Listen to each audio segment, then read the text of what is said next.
السعر يخدعك. التضخم يختبئ داخل العبوة. في مصر تدخل إلى السوبر ماركت فتجد السعر نفسه، فتقول: الحمد لله، لم يرتفع سعر هذا المنتج.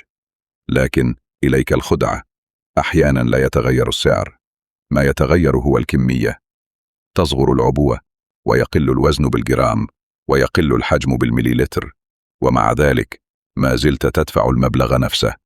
هذا ما يسمى بالتضخم الانكماشي، نوع من التضخم يعمل بهدوء دون أن يصرخ في وجهك على الرف. في هذا الشرح الموجز سنوضح 3 أشكال للتضخم ببساطة ومن منظور المستهلك. 1. نفس الكمية زائد سعر أعلى، هذا واضح. 2.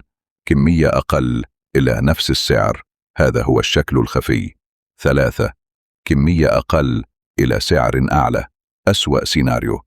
القاعدة الذهبية إذن: لا تنظر إلى السعر فقط، اقلب العبوة وابحث عن قراءة الوزن، جرام لكل مل، لأن التضخم قد يظهر أحيانا في الأرقام الصغيرة التي لا يلتفت إليها أحد. إذا لامست هذه القائمة المختصرة شيئا تراه يوميا في السوق، شاركنا في التعليقات. ما هو المنتج الذي شعرت أنه انخفض حجمه أكثر من غيره؟